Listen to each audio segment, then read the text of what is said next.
When you think of Satanic Panic, you might think of chat show hosts like Aldo Rivera, Phil Donahue, or you might think of the numerous miscarriages of justice that have been carried out in the name of protecting people from so-called satanic cults. But is Satanic Panic just a relic from the 1980s and the 90s, something that we've totally forgotten about and doesn't exist anymore? Or is it still around today, and is it equally as pernicious and harmful as it was back then? Welcome to my deep dive on Satanic Panic and how it never ended.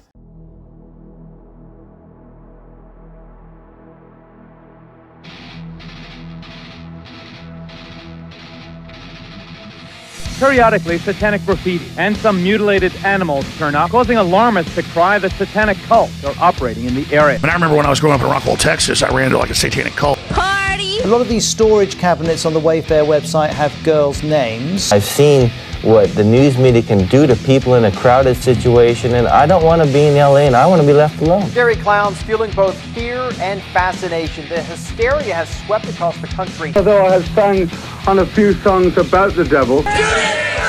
Inverted cross. Now this is satanic. The teenagers who wore black and listened to heavy metal music. It's nothing but a witch hunt. I want to kill everyone. Satan is good. Satan is our pal. The apparent practice of Satanism. That's worship of the devil. This is a pentacle. Strangely worded emails dealing with pizza and handkerchiefs. They reportedly contain a drop of blood and a soul. There's a flame that's inside of everyone. Ms. Gore was looking for sadomasochism and bondage, and she found it. You are secretly saving the world from this satanic cult of pedophiles and cannibals. Is that supposed to be a bad thing?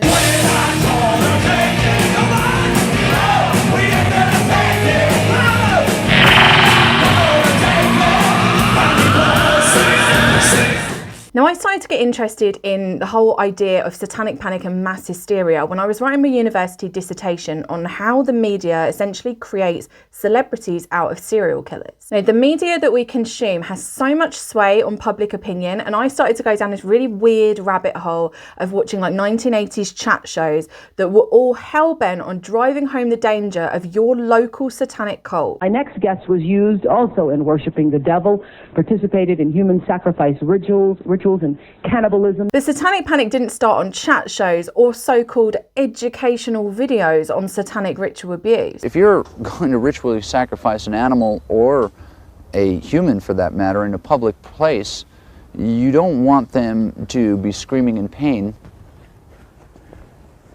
Maybe you think your community is immune to these satanic crimes. Well, it's not. And it only really made its way onto mainstream news because of how quickly these unfounded rumours and allegations spread through communities. So let's take a look back at how it all unravelled. Although we equate this satanic panic with the 1980s, it started way before that, and it has its origins with other moral panics throughout history. Some of the most notable being anti-Semitic blood libel conspiracies and the witch hunts of the 15th, 16th and 17th centuries. However, I want to focus on more recent events in popular culture and how they led to the hysteria that we saw in the 1980s. Now, as blues music began to get super popular from the 1920s onwards, a lot of accusations started to swirl about it being the devil's music, with legends about famous blues musicians like Robert Johnson making a pact with Satan himself at a crossroads in Clarksdale, Mississippi. There's no doubt that the moral panic around the origins of rock and roll and blues music, a creation of Black Americans, was driven by racism. As more and more young Americans were finding their way to Chuck Berry and Little Richard records in the age of racial segregation,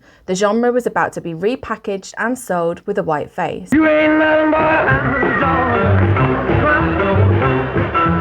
Elvis burst onto the scene with his gyrating hips, sending crowds wild, and conservative, racist, and fundamentalist Americans were convinced that he was working in cahoots with Satan himself. When he appeared on the Ed Sullivan Show, they only filmed him from the hips upwards because they were worried that people at home were going to be like scandalized by even seeing the gyrating movements of Elvis's hips. Now, the moral panic around Elvis kind of began to settle down as he joined the army, although many to this day are convinced that Elvis had special powers, aka worked in cahoots with the devil. Red West declared with conviction that Elvis possessed some kind of special powers, something like psychic powers, he said. Elvis proved it to me again and again. Another notable moral panic occurred in 1966 when John Lennon declared that the Beatles were bigger than Jesus. If it had said television is more popular than Jesus, I might have got away with it. Which we have to admit is kind of true. This led to a disc jockey from Alabama destroying Beatles records live on air, which in turn led to a rash of record burnings and mass hysteria across the USA. Again, it's important to remember that the Beatles were highly critical of the racially segregated USA, and the majority of this moral panic came from the Christian right, who may have seen this so-called act of blasphemy as a way of attacking a more progressive-leaning rock and roll band. Now, 1966 also saw the founding of the Church of Satan by Anton LaVey. He was well known for dodgy-looking ceremonies that did nothing to quell the appetite of religious fundamentalists frothing at the mouth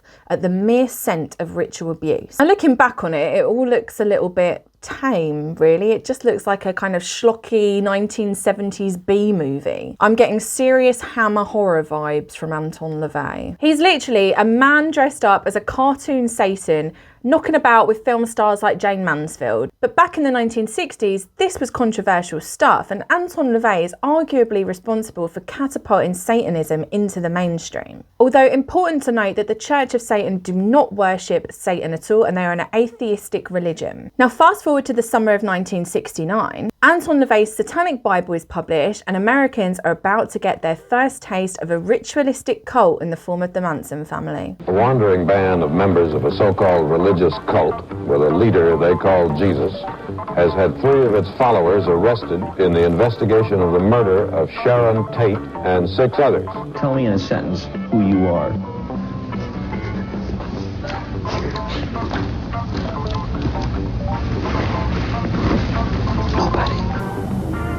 At trial, the girls, Susan Atkins, Patricia Krenwinkel, and Leslie Van Houten, seemed not only willing to kill, but to die for Charles Manson. In popular culture, we like to think of the Manson family as being responsible for ending the 1960s hippie dream, but that isn't exactly true. It kind of fizzled away into the 1970s as fear began to grow around stranger danger and serial killers. In his book, American Serial Killers, The Epidemic Years, Peter Vronsky says that more than 80% of known American serial killers operated between 1970 and 1999. You've got the Zodiac Killer, who sent cryptic messages to the press in San Francisco. Then there was David Berkowitz, also known as the Son of Sam, who investigator Maury Terry speculated wasn't working alone and was part of some satanic cult. Now, this theory isn't accepted by most that investigated the case, including Johnny Douglas, that wrote the book Mindhunter, who stated that Berkowitz was an introverted loner who was incapable of being involved in group activity. But it's important to note that Netflix recently released a 4-part series called The Sons of Sam, which basically goes over all of Maury Terry's theories. Son of Sam is not over. Son of Sam still exists. And I think that maybe that goes to show that the public's interest in satanic cults and cult activity hasn't exactly waned over the years, but more on that later. And the 1970s also saw a release of a book called The Satan Seller by Mike Warnke. Ladies and gentlemen, please welcome God's one and only voice of comedy, Mike Warnke.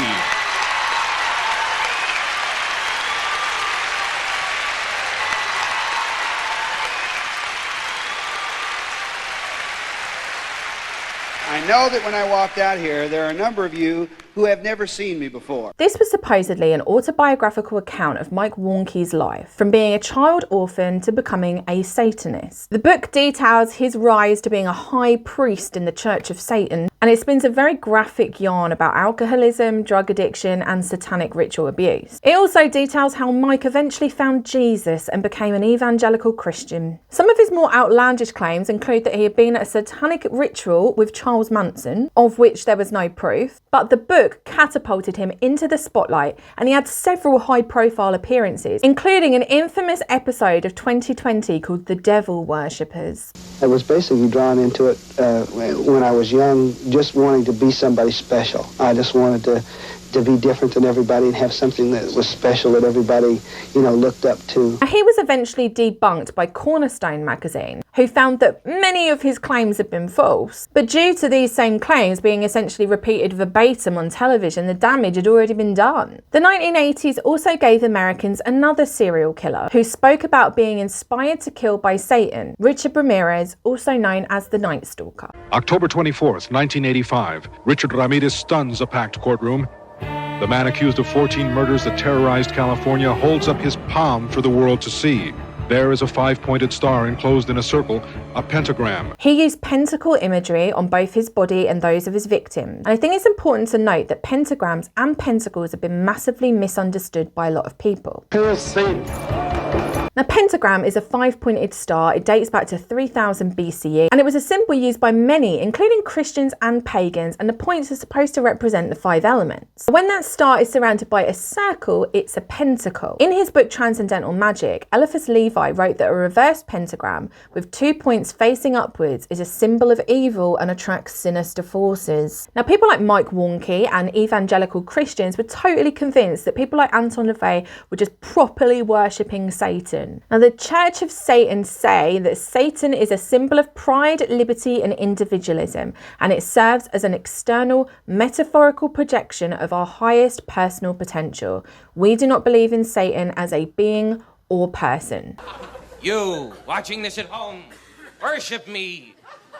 I command you, become my willing thralls and live eternally. But none of that stopped evangelicals and conservative Christians from perceiving the Church of Satan and Satanists themselves as a threat to their way of life. Now, moving from the 1960s into the 1970s, there was an emphasis on America's decaying morality, and groups like the Moral Majority began to influence politicians. Formed in 1979 by Southern Baptist pastor Jerry Falwell, the Moral Majority was a group that campaigned on issues they believed were vital to maintaining the Christian idea of moral law. Jerry Falwell even went as far to say that the 80s was going to be the decade in which America was going to have a moral rebirth. Some of the moral issues that they campaigned on included promotion of traditional family values, whatever that means, opposition to any media outlet not promoting traditional family values, opposition to any form of equality for LGBTQ plus people, prohibition of all abortion, Christian prayer in schools, and advocating for all non-Christians to convert. In 1976, Jerry Falwell said that the idea that religion and politics don't mix was invented by the devil to keep Christians from running their own country. During the 1960s and 1970s, our young people were burning their draft cards in campuses, rebelling against family values. Marriage was out, living arrangements were in. Abortion was in vogue, legalized. Patriotism, a bad word. The military was in shambles. And needless to say, the economy seemed to be hopeless. It's different now. Although its relevance began to wane in the later half of the decade, the Moral Majority was incredibly influential within US politics, with many attributing Ronald Reagan's success in 1980 to the organisation. Reagan himself even appointed the Moral Majority's first executive director, Robert Billings, to be a religious advisor to his campaign. Indeed, the conservative rhetoric throughout the 1980s was that the nuclear family was in need of protection, and it was under threat from women shirking their domestic roles. There were too many women getting out of the kitchen and into the workplace. And while demonising mothers on welfare, Reagan rolled back government programs designed to help low-income families and placed the blame for crime at their doorstep. Derogatory terms like welfare queen and deadbeat dads were used frequently in the media. Ronald Reagan really, took it to the next level when he ran for president in 80 and 84. And he had this story he would tell on the stump. It was part of his stump speech. In Chicago, they found a woman who holds the record. She used 80 names, 30 addresses, 15 telephone numbers to collect food stamps, Social Security, veterans benefits. And so it was this whole image of someone abusing the system and in fact getting rich and living luxurious. And there was a strong emphasis on individualism, looking after yourself, instead of, being a decent person and kind of making sure that everybody's protected. Through their rhetoric that America was a country in moral decay, the moral majority and the Christian right were able to sell the lie of satanic cults to the American public. They warned that these evil Satanists could be living next door to you and that they were a threat to the wholesome, suburban, nuclear family. Low ground. We're giving up low ground. We're absolutely positively glory bound, and we're not giving up low ground. Not this much. Now, one of the biggest contributing factors to satanic panic was a book that was published in November 1980 in Canada titled Michelle Remembers. It was co-written by a Canadian psychiatrist called Lawrence Pasda and his then patient and later wife, Michelle Smith. Now, this book was one of the first that used the now discredited recovered memory therapy to detail Michelle's experiences being abused by a satanic cult. Now, it's sold as a true story and it is harrowing and graphic in its detail. Basically, what I remembered was a 14-month period of my life at age 5, where I was given to a group of people whom at first I wasn't aware of what they were doing other than to a child. They were adults doing things I couldn't understand and that frightened me. Now, in 1973, Michelle begins seeing Lawrence as part of run-of-the-mill therapy. After having a miscarriage in 1976, Michelle was being treated by Pasda again for depression, and Michelle reportedly said during a session that she had something important to tell him, but she couldn't remember what it was. During another session, Michelle apparently cried and screamed for 25 minutes and then spoke in the voice of a 5-year-old child. This then led to Lawrence Pasda using over 600 hours of hypnosis to reportedly help Michelle uncover her repressed memories of being in a satanic cult. She claimed that she was forced into her first satanic ritual in 1954, and Pasda asserted at the time that she was being abused by the Church of Satan. One of her memories includes being in a car with a corpse that was then crashed on purpose. At one point, because of the lack of cooperation that I exhibited, they placed me in a car and literally drove it over the side of a cliff. And she also claims that she was part of an 81-day ritual where literal Satan was summoned, like Satan was there in the room. Now, one of the most shocking things for me, looking back on this now in 2021, is how easily this book was believed, not just by the public, but by the media. There was little to no criticism of the book, and Michelle's claims were just kind of run across daytime TV. She was interviewed by so many people, and she was interviewed in a way where it wasn't really kind of examining what she was saying. It was just kind of saying, this is what happened to her, and this actually happened. Now, throughout that entire decade, Michelle and Lawrence publicised this book, went on all manner of TV shows, book tours, all that kind of stuff, with little to no criticism. And Lawrence Pasda was going around saying that Anton LaVey's Church of Satan was responsible for Michelle's abuse. And he only took that back when Anton LaVey threatened to sue him for libel. But eventually, and thankfully, people did start to investigate the book, and they found zero evidence of Michelle's claims. But again, the damage had been done. And satanic ritual abuse was a topic on everybody's tongue. The theory of repressed memories was also embraced by a lot of therapists at the time, with seminars taking place teaching them how to unlock these so-called repressed memories. Another thing that is important to note is that belief in repressed memories, even though it has been totally discredited, is still popular with therapists today, with a study showing that 43% of practicing clinical psychologists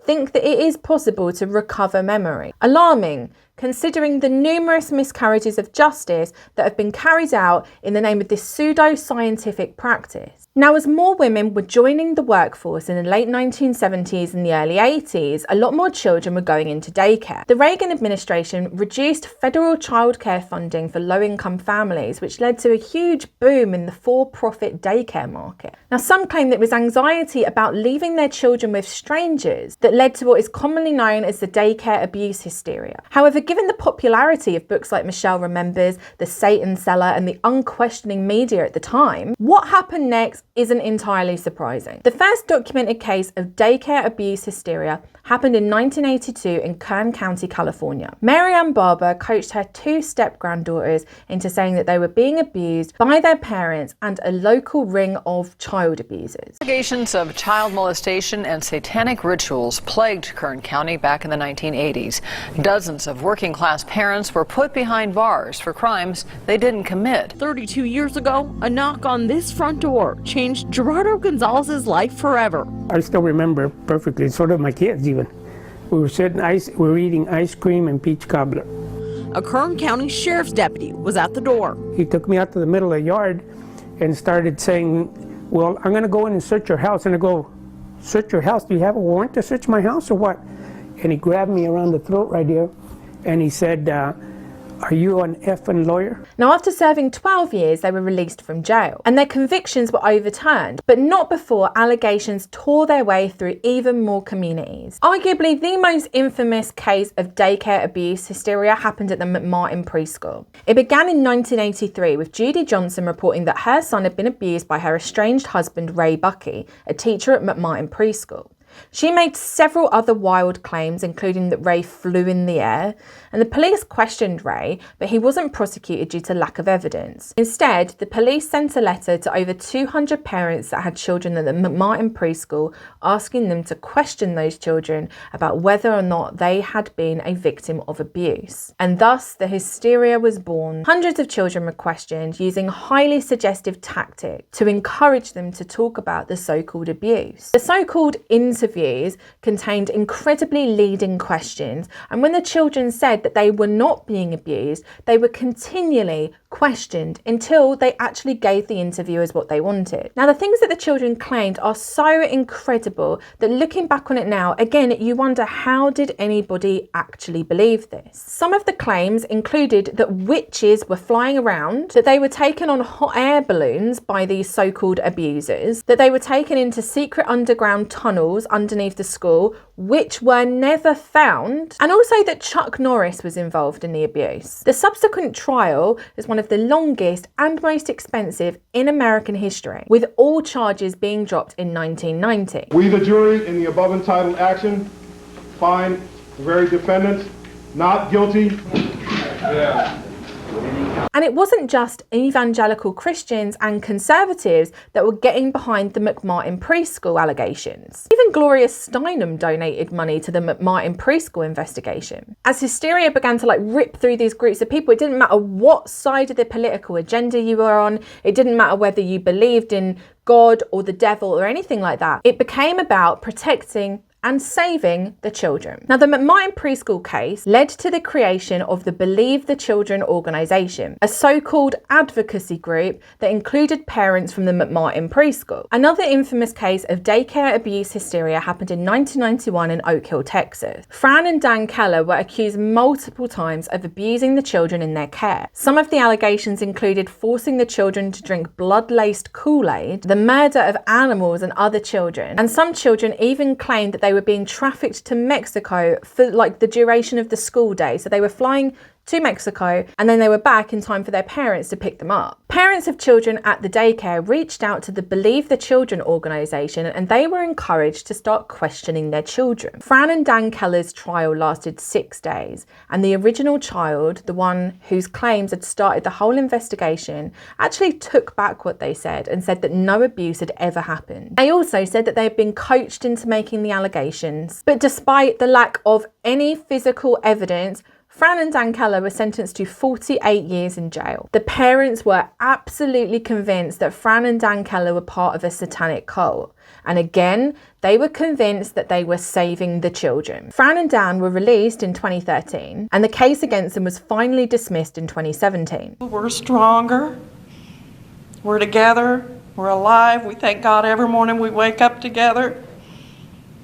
Hopefully we'll never be separated again. And they were awarded $3.4 million in compensation. But no amount of money can bring back the years that they lost or the psychological trauma that has been inflicted on them because of this mass hysteria. Now, there are so many cases of daycare abuse hysteria that if I was to cover them all, this video would be 6 hours long. The hysteria swept across the world and led to so many cases of miscarriages of justice, as innocent people found themselves accused of some of the most morally reprehensible acts you can even begin to imagine. But again, I don't think that the daycare abuse hysteria is surprising given the climate at the time. People were looking towards newspapers and television to tell them what was going on in the world, and those outlets were regurgitating tales of satanic ritual abuse with little to no critical analysis. Journalists were fighting with each other to be the first to report on these cases. I've seen what the news media can do to people in a crowded situation, and I don't want to be in LA and I want to be left alone. Simple life. And all of them were cashing in on a moral panic that led to so many businesses and lives being totally ruined. In the late 1970s and the early 80s, the landscape of American television was changing. There was an emphasis on human interest stories and kind of often violent, salacious tabloid news. Daytime chat show hosts were becoming commonplace, with hosts like Phil Donahue,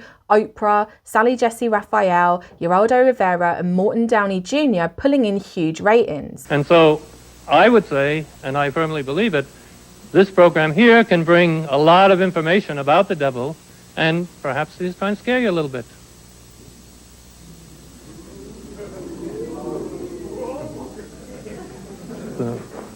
He would have got me a long time ago.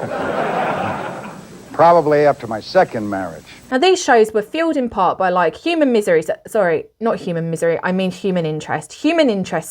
And they thrived on seedy and sordid details, so it's not any surprise that they picked up on the growing fascination in satanic cults and ritual abuse. Tabloid TV wasn't just an invention of the 1980s, and indeed you could trace roots back to news reports of the 1960s that tried to drive home the danger of civil unrest to a predominantly white audience. Indeed, tabloid TV thrives when the audience perceives their way of life to be under threat, and it's no coincidence that the audience is usually white, suburban, and middle class. In the 1980s, Ronald Reagan and the moral majority were busy trying to protect the nuclear family, and the news media was saturated with reports of random violence and satanic cult activity, which only exacerbated the hysteria. And then we get to one of my favourite examples of the media hysteria, which is the Geraldo Rivera special. Devil worship. Exposing Satan's underground.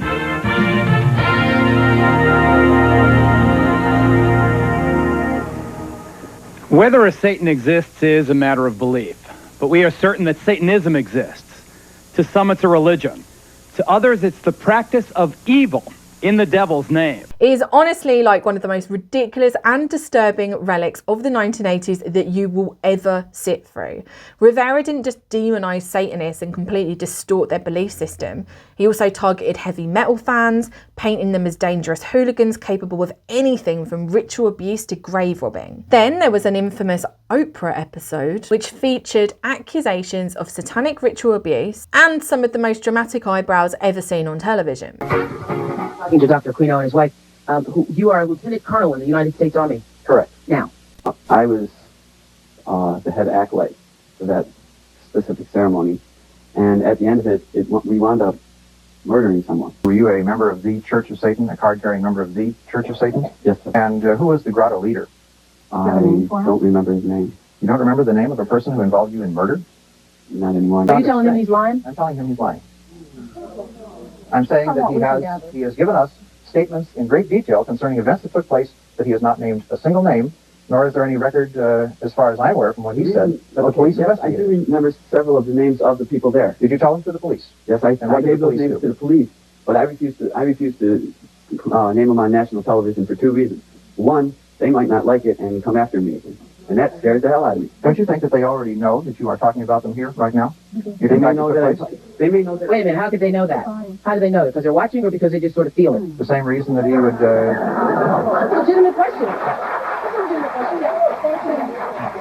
So many talk shows back then were running pieces on satanic cults, like so much information that you would think that every neighbourhood in America had one, something that we now know is categorically false. However, the constant reinforcement through the media that fear of satanic cults was legitimate, along with allegations being presented with little to no critical analysis, led to a social contagion. And it wasn't just those that had close contact with children that felt the wide-reaching impact of this moral panic. When I think of the 1980s, one of the first images that comes up is the iconic MTV logo. Ladies and gentlemen, rock and roll.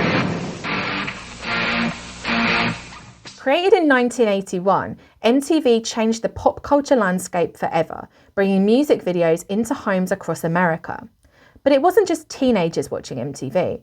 For many parents, this was the first look at the musicians that their children were listening to. And just like the controversy over Elvis's hips, conservative parents of the 1980s weren't happy with what they saw. MTV was even banned from a town in Virginia in 1983 after people in the town had petitioned against it. Also in 1981, a minister from Michigan played Led Zeppelin's Stairway to Heaven backwards and found that it had a very strange message in it indeed.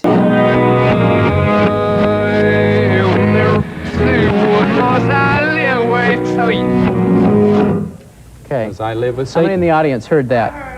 All right. How many actually heard that? All right. All right. Let's go on.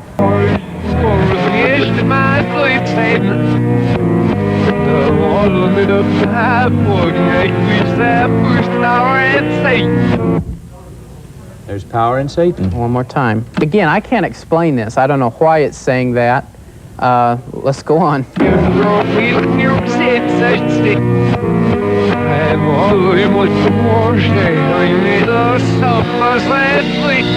All right, I'll end it there. I think that gives you an idea. Then, in 1982, there was a record burning in North Carolina, led by a supposed former rock musician turned pastor who claimed that Satan was possessing the singers and manipulating their voices so that subliminally implanted backward messages could be placed on the record to destroy the youth of America.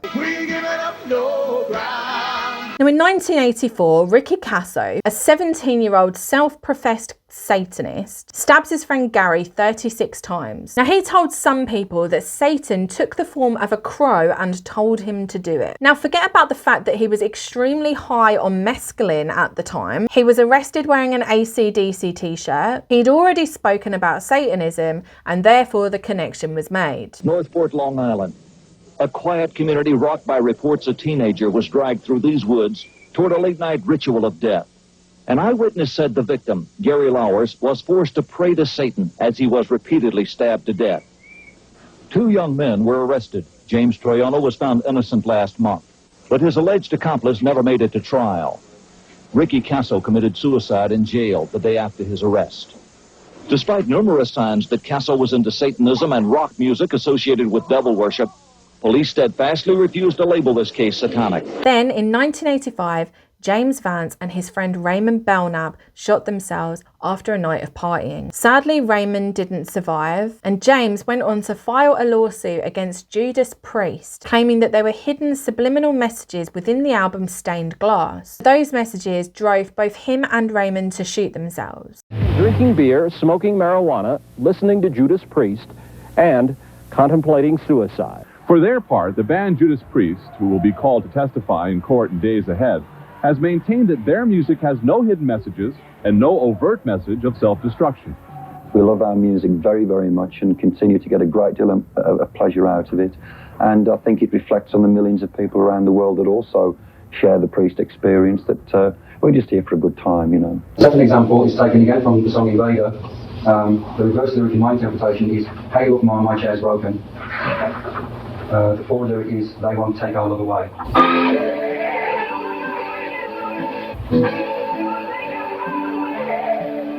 They are experts at creating illusions and images. They make their living by these illusions, by making things appear to be what they are not. Obviously, the lawsuit didn't go anywhere, but just the mere fact that a lawsuit is able to be filed based on the clearly false idea of like subliminal messaging and backwards like masking in music is alarming. Now, one of the most long-lasting impacts of satanic panic, bar all of the miscarriages of justice, is the Parents Music Resource Center and the parental advisory sticker that we are all probably familiar with today. Now, poor Tipper Gore was so scandalised when her daughter brought home a copy of Prince's Purple Rain and she listened to the song Darling Nikki and she was like, absolutely not. Not in my house. I knew a girl named Nikki, I guess you could say she was a sex.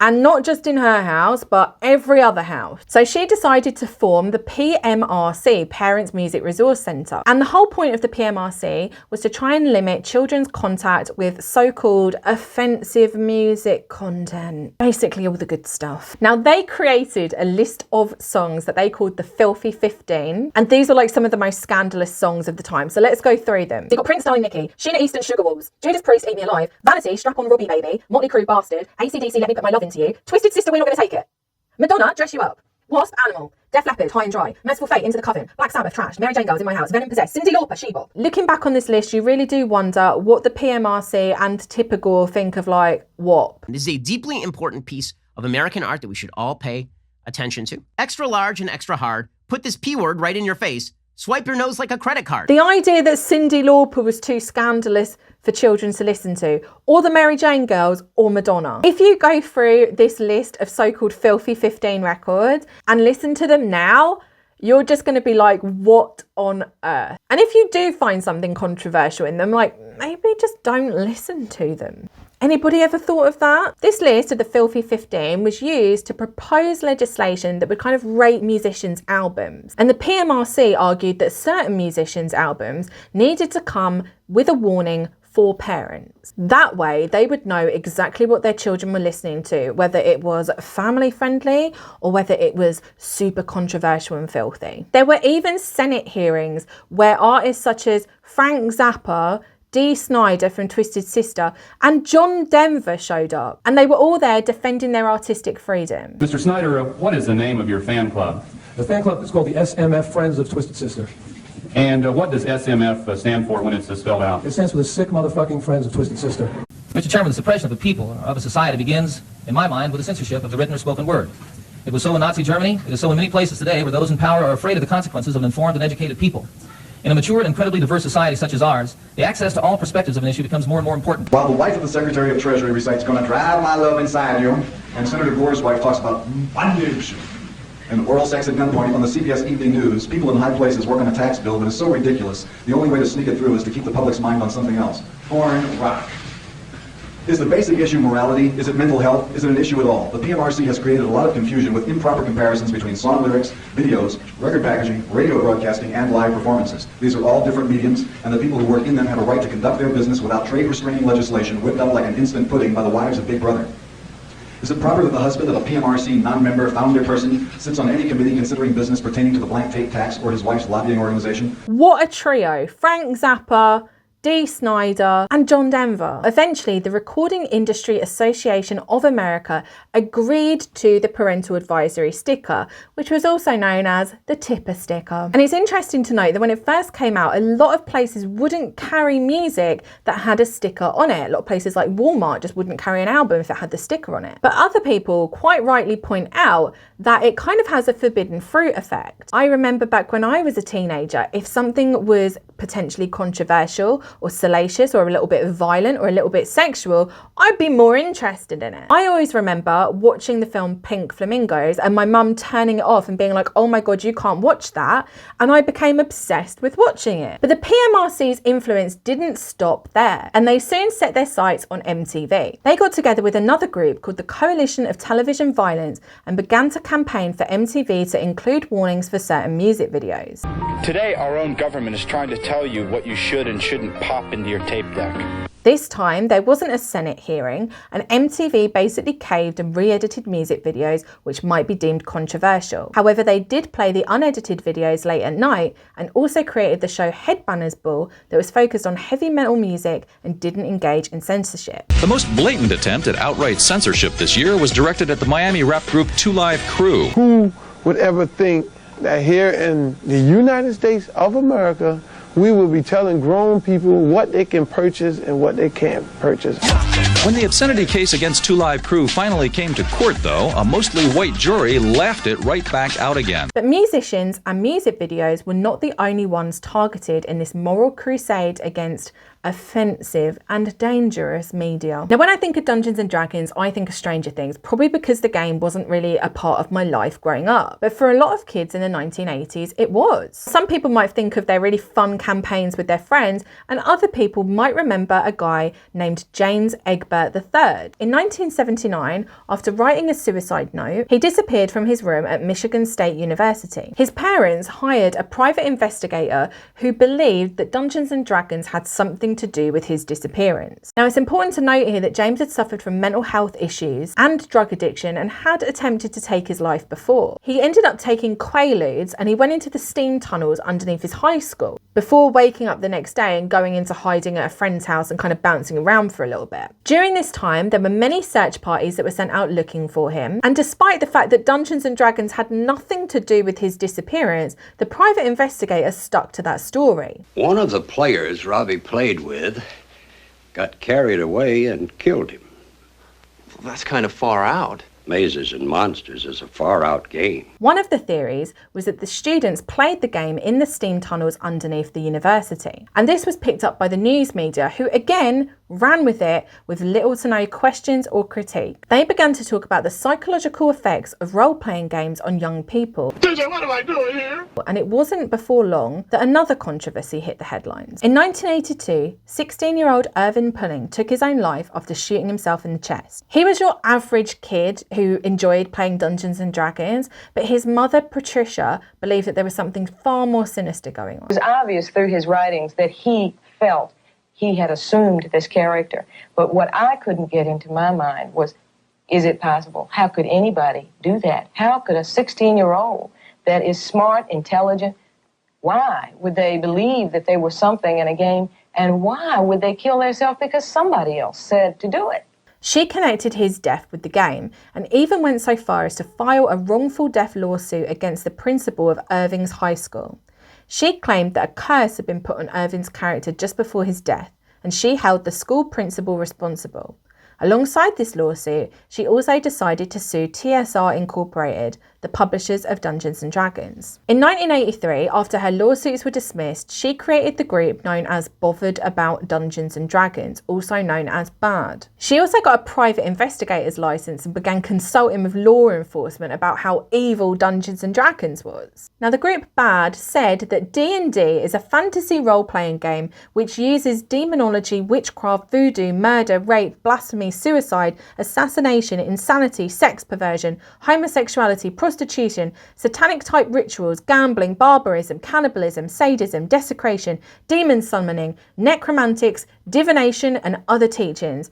Sounds like a wild ride. I'm not gonna lie, she is selling it to me. She also wrote a book in 1989 called The Devil's Web, Who is Stalking Your Children for Satan? And later that year, another book came out. This time by a gamer and a game designer called Michael Stackpole, who essentially discredited all of Patricia's claims against the game. She stood down from her organisation Bothered About Dungeons and Dragons in 1990, but by then a lot of the damage had already been done. And again, I think it's important to note the role of the media here. The media often likes to blame video games, violent media, all these kind of things, instead of actually looking at what are the root causes of people to do these sorts of things. You know, in 1985, at the height of this satanic panic, 60 Minutes ran a segment on the apparent dangers of Dungeons and Dragons. I have yet to see one bit of valid clinical evidence to show that this has been anything more than coincidental with a disturbed child. And this is as unscientific as you can get. It's nothing but a witch hunt. And this would have been viewed by hundreds of thousands of Americans who were already worried about Satanism, satanic cults, the occult, all of that kind of stuff. Now, although we might think of satanic panic as a relic of the 1980s, its influence stretched into the 90s and far beyond. And one of the most memorable cases of the 90s is that of the West Memphis Three. Damien Echols, Jason Baldwin, and Jesse Miscalley were accused of murdering 3 8-year-old boys in West Memphis, Arkansas in 1993. The bodies of the 3 children were supposedly mutilated, and given the climate and hysteria around satanic cults, heavy metal music, and occult imagery, the investigators were convinced that this was so-called satanic cult activity. Future investigations would show that the apparent mutilations of the body were most likely caused by wildlife in the vicinity of where the children were found. Now, at the time, Damien Echols was a high school dropout and he was living in a trailer park. He was interested in the occult, he had long black hair, he listened to rock music. In other words, he stood out in this very small town. He was questioned by police alongside his friend Jason. The police went on to claim that Damien knew information about the murders and he told them about it, but none of that was actually caught on tape. Police then questioned Jesse alone for over 12 hours, only stopping when he confessed to his own involvement and implicated Damien and Jason too. Now, Jesse had an IQ of 72, which is classed as borderline intellectually functioning. He later recounted his confession, but by then it was too late. All three were found guilty despite a serious lack of evidence, and they were sentenced to life imprisonment. You keep thinking all the way up until that point that surely someone is going to fix this situation. It's almost like you can't accept that it's going to happen. You keep thinking someone's got to realize what's going on here. Someone's got to stand up at any second and stop this and fix this. And it just never happens. It keeps going and going and going. And it's almost like your mind cannot even fully comprehend the horror of the situation you're in. And the locals, who were supposedly so concerned about satanic cult activity, really believed that they had found the perpetrators of the crime. The West Memphis Three were released from jail in 2011 after serving 18 years.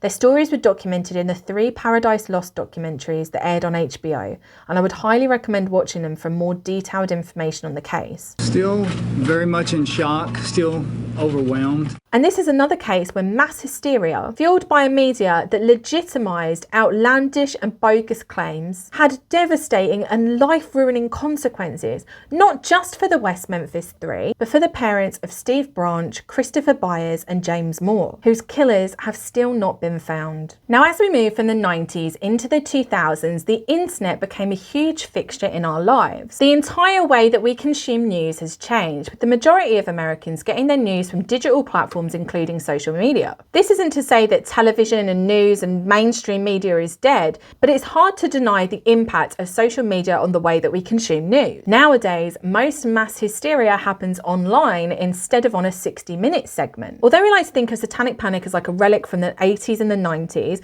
I think there's a lot of examples of how social media today helps to fuel moral panics, including those involving Satanism. Every moral panic needs a folk devil, and where better to find them than on social media? Creepy clown sightings are happening across the country. 2016 gave us many terrifying things, but one of the most interesting was the panic over creepy clowns. This wasn't just a phenomenon in the US. I remember it being a huge thing in the UK as the hysteria over clowns apparently terrorizing neighborhoods began to take hold. Information spread like wildfire across social media, and it was soon picked up on by mainstream news, who interviewed children asking them what they had seen. On Facebook, they said there was killer clowns around here that were killing people. We saw a man with an all black on, clown mask on, and like a red wig. Subject dressed in a red and yellow suit with a clown mask. In the wake of serial killers like John Wayne Gacy and Stephen King's It, clowns have gone from entertaining to terrifying.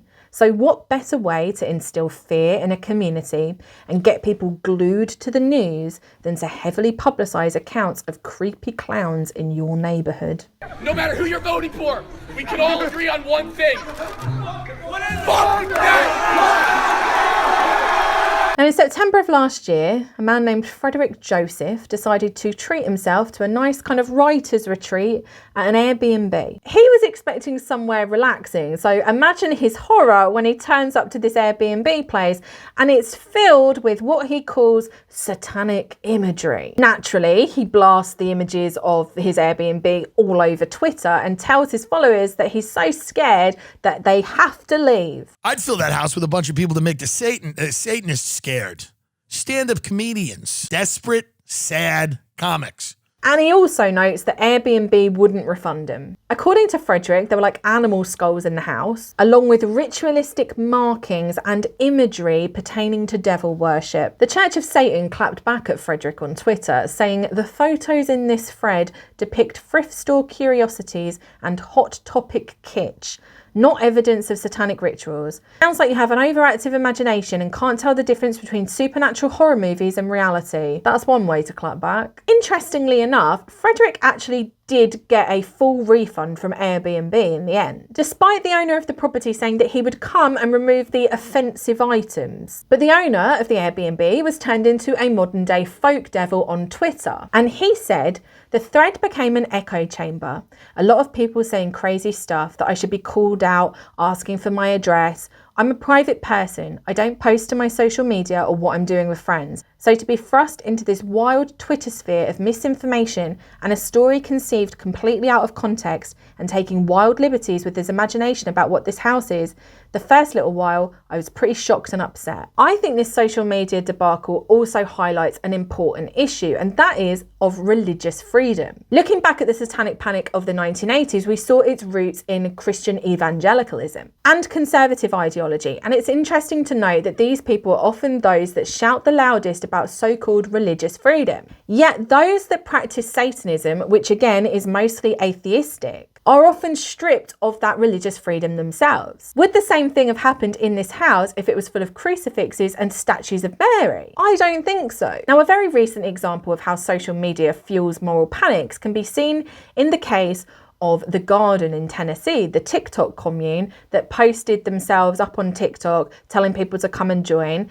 and then many people began to speculate as to whether or not they were a cult. Now, even I made a video on it, and I do hope that it is more of a rational take versus some of the things that I saw spreading across TikTok. Tree is Alive, this kind of happy-go-lucky hippie, became another folk devil of social media, accused of running some kind of sinister cult without having any evidence. Certain creators on TikTok even went so far as to call immigration authorities on him, so convinced that he was the next Jim Jones or David Koresh. I want to address all the people who are saying I should have called the FBI versus immigration on old Jack. And what you guys don't understand is that it took me over 24 hours to make the decision to even call and report him. And everybody recommended that I call immigration. I went to the FBI, I submitted the information, but they're not the ones who deport people. The fact of the matter is that the people on the property are dangerous. I am not the one putting anybody in danger. They're in danger inherently by being around some of these individuals. Now, instead of being blasted on mainstream news, Tree's videos went out into the TikTok algorithm, which then got pushed out in front of hundreds of thousands of people. And despite there being legitimate criticisms of this commune, the vast majority of people on TikTok were only worried about whether he was running some sort of dark, sinister, evil cult. Spoiler alert, he wasn't. As somebody who followed that situation unraveling on social media, it's actually quite alarming how easy it is to get sucked into a moral panic. When your algorithm consistently delivers you content that reinforces your belief system, it's not surprising that many people fall victim to satanic panic flavoured conspiracies. Today's version of satanic panic thrives in the global internet cult known as QAnon. Now, these people legitimately believe that Donald Trump, with the support of his digital soldiers and the people around him, which somehow includes JFK Jr., who's going to come back from the dead, they believe that he is exposing or going to kind of protect the world from an evil cabal, which is slightly anti-Semitic, just slightly, a cabal of satanic, blood-drinking child abusers who include Hillary Clinton, and they thrive off of a substance known as adrenochrome. Now, QAnon has its roots in another satanic panic-flavoured conspiracy theory known as Pizzagate. And Pizzagate essentially claimed that Hillary Clinton's leaked emails contained code words that were pertaining to a child sex trafficking ring that was being operated out of a pizza restaurant called Comet Ping Pong in Washington, D.C. Alongside Pizzagate, there was also the rumours that Anthony Weiner's laptop had contained a video of Hillary Clinton, Huma Abedin, who was like Hillary Clinton's advisor and also married to Anthony Weiner, being involved in some sort of child sacrifice and like blood drinking thing. When I think about children Hillary Clinton has personally murdered. Now, obviously no evidence of that video has ever been shown, and it does not exist. But that doesn't stop people from panicking about it, and also from believing that the world is being controlled by a satanic cabal. Again, slightly, just ever so slightly anti-Semitic. People even claimed there were underground tunnels at this Comet Ping Pong pizza restaurant, okay, which, let's remember the McMartin trial. What were they saying there? Underground tunnels. Kind of gives you the same vibes, really, doesn't it? And just like the McMartin preschool, the so-called underground tunnels at Comet Ping Pong have never been found, despite the valiant efforts of Edgar Welch, who arrived at Comet Ping Pong with a AR-15, proclaiming that he was going to save the children by infiltrating the underground tunnels. Better leave standing up for you.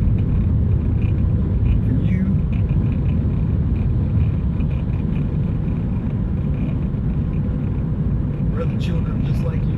But to hardened believers of Pizzagate and QAnon, none of that matters. The evidence or lack of evidence doesn't matter. I'm going to read to you from a statement that's also posted to Infowars.com that I wrote yesterday. We at Infowars became part of that national discussion. We broadcast commentary about the allegations and the theory that the emails contained code words.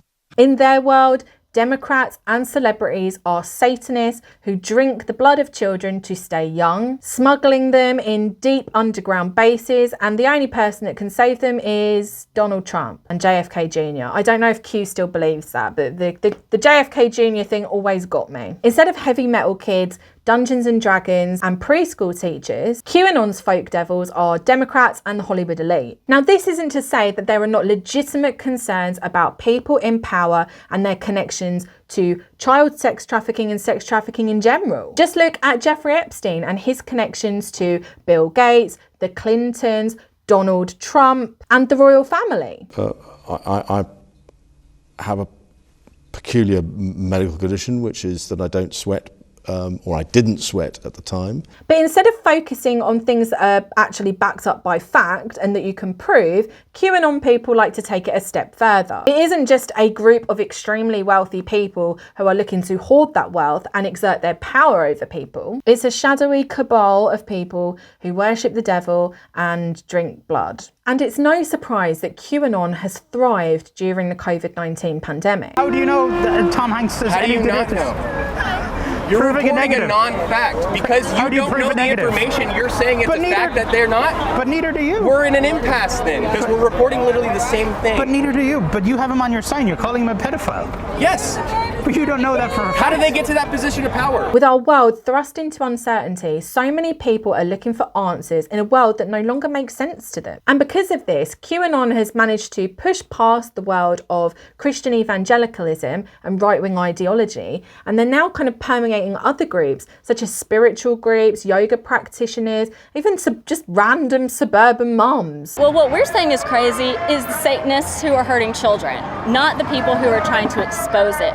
It's spread like wildfire across the internet, and the fact-checking only makes it worse. The fact-checking just proves that they don't want you to know this information. They want you to think that it's false. Now, unfortunately, it is a lot easier to believe that a group of evil people control the world, a group of folk devils, if you will, than it is to realise that nobody really knows what's going on and that our world is full of uncertainty. Now, when we look back at the satanic panic of the 1980s and the 90s, I think it's really easy for us to put the blame squarely on the media at the time. And they indeed are responsible for spreading the hysteria in the same way that social media is responsible for spreading the hysteria now. However, I don't think that this absolves communities from taking responsibility for the part that they have to play in this either. Looking back at the 80s and 90s, we see a changing world. More women entering the workplace, more varied content on television, films like Rosemary's Baby and The Exorcist and all those kind of horror movies becoming popular, heavy metal having its heyday, and widespread coverage on serial killers in the media. So when the world around you starts to look different,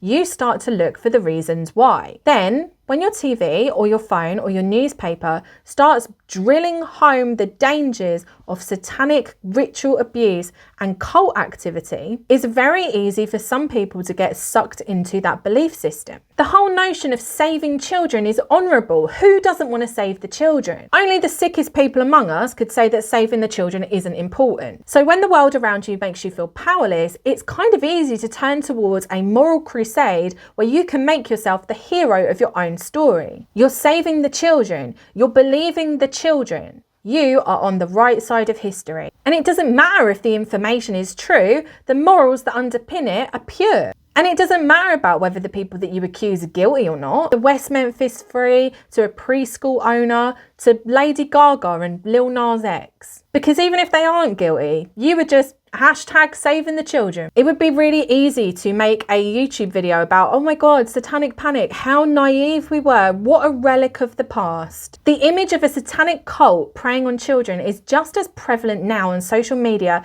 as it was back in 1987 on tabloid TV shows. I know personally, my TikTok algorithm has delivered me video after video of conspiracy influencers telling me that satanic ritual abuse is prevalent not just in the US, but in the UK and across the world. So while it would be really easy for me to sit here and say it's all the media's fault and the media is responsible for pushing it and social media is responsible for pushing it, I think it's important to remember that we all have a role to play in moral panics. And we've all got a responsibility to think critically and question the media that we are consuming. Belief in widespread satanic cults in some form or another will always be with us. It might lie dormant for years, not spoken about in the mainstream media and only kind of pushed by a very small group of people. But it is always there, even if it's in the background. And when the world starts to look a little bit different and things start to not make any sense, Satan is a familiar, almost comforting folk devil waiting in the wings, ready to strike again. Thank you so much for watching this video. I apologize that it took me so long to get this uploaded. It took me ages to write the script and I've been distracted and doing all manner of other things, but I'm trying to get myself on a regular posting schedule. So please bear with me. There's a lot more videos coming, more deep dives, more Weird Wednesdays, all kinds of things. Thank you so much for subscribing. I can't believe there's nearly like 6,000 of you now. That is insane to me, and thank you for all of the love and support that you guys showed on my previous video about Love Has Won. There's exciting things coming up. I can't wait to put out more videos, and thank you so much for watching.